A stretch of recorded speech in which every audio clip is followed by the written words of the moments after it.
I find it fascinating that the more time I spend in this craft, and it's something I see in a lot of other craftsmen, the tools that we start to depend upon day in, day out, and that we really couldn't see being able to accomplish what we do without, seem to become simpler and simpler. Simple blades, very simple jigs, simple layout devices. The French square being the perfect example. I mean, this is a tool that has been in consistent use for millennium. I mean, centuries and centuries back, and they've been refining it all that time. Our techniques have adapted to it to the point that even our modern day renditions of something like that haven't really improved upon it, and in fact have taken a step back in a lot of aspects. So in a thinly disguised commercial, let me walk you through some of the simple designs of a French square, or at least my version of it.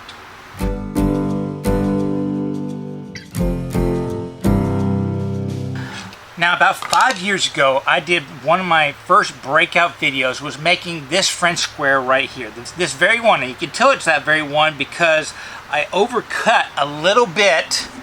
I don't know if you can tell, I slid a piece of sandpaper out there inside it as a shim to make this bind a little bit better. And I used this square for a good 4 years as my main layout tool. When I say layout tool, anytime I'm marking 90 degrees across a board, whether I'm going to be cross-cutting it or doing the baseline of a dovetail or a dado or a rabbet or anything like that, I was using this tool right here. And I like it because the blade is very thick, so that it gives me a good registration for my knife. If you have a thin metal blade, you don't have that registration to get it straight up and down. And you know, a few degrees here might not make that big a difference to you, but as you gain experience, you'll find that that straight up and down ledge allows you to do things with your saw that one at a slight angle just doesn't permit. I mean, if you have it leaned over one way too far, the set of the teeth on either side will give you a ragged edge. If you have it leaned over just a few degrees too far, too more on the other side, you will never get a clean glue joint because there's always going to be that slight gap that you might not be able to see, but when you run your finger over it, because your fingers can feel a thousandth of an inch, it's there. Which is why having even this quarter of an inch to register straight up and down makes things so much nicer on later steps of your project. And people say that, hey, wood squares will wear out over time. Again, I used this one for 4 years. The life of these tools is basically this distance right here. And you can look at that original video. This has not shrunk down, but maybe 1/8 of an inch all that time. There's no reason why this tool couldn't have lasted me 20, 30 years. The reason why I don't use it anymore is because I improved upon it about 2 years ago when I did my first batch of production French squares. And this is the exact model that I just now reproduced. It has the same design. I still have distance right here. It's not quite as big as I did on the first one because I just think this looks better, and it's still gonna last me 20 or so years. I used curly maple and cherry. The cherry is quarter sawn. This is my personal one because it had some sapwood in it, and I thought that people would be able to identify it in all my videos to show that I was using the same square all this time.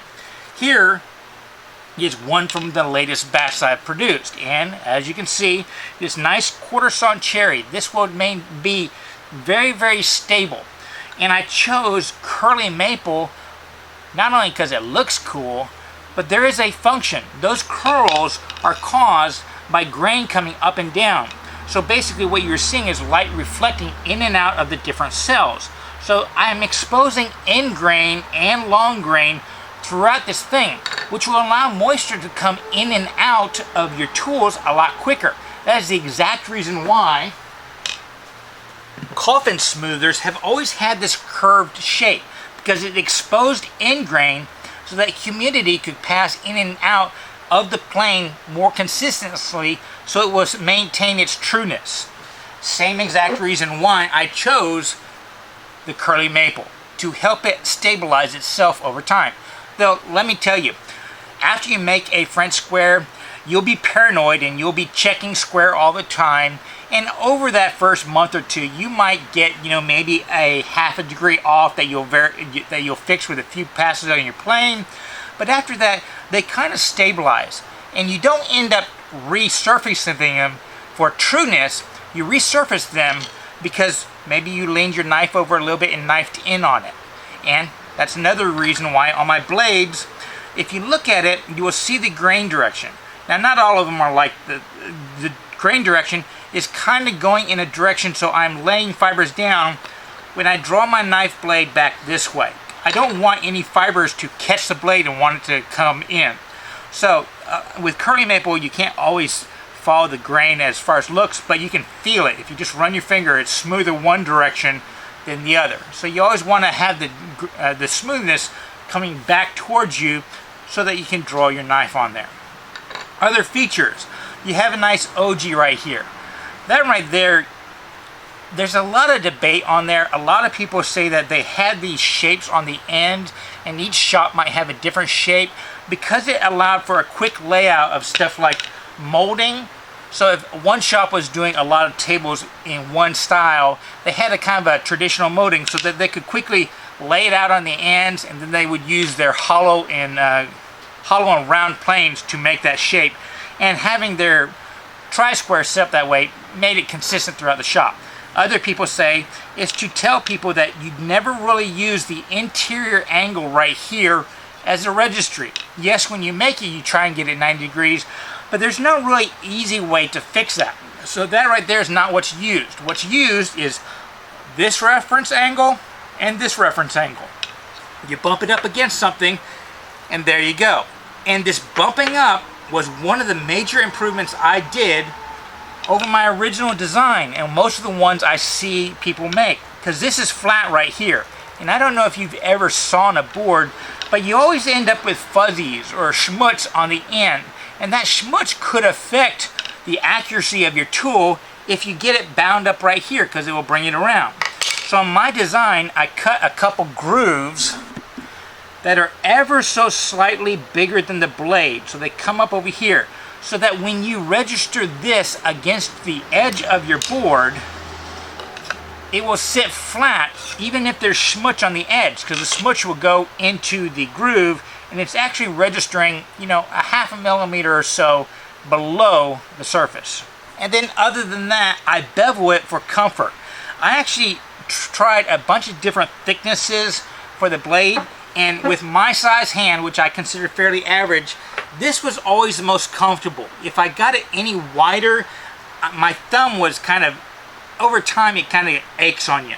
And that's some improvement I did over this one, because I found this one a tad bit thin. My original one, this is a little bit thicker.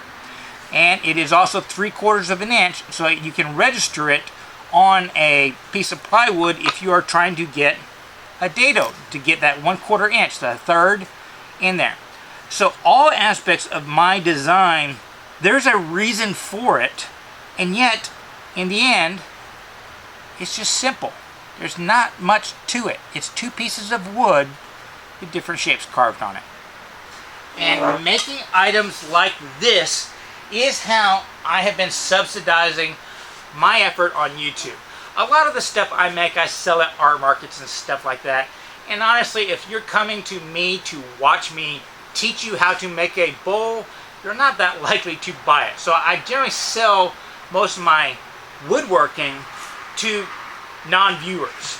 But making tools like this in batches is an inexpensive way for me to maybe merchandise to you. I know I am the worst businessman because I have lessons out there telling you how to make these. I encourage you to make them for the lessons and the learning you gain to it, and then ask you to buy them from me. Hey, it's the worth the effort way. But if you like something actually made by me, this is not something I designed and outsourced the building. These are items that I make myself. They take me about a week and a half to finish this batch of 100 right here.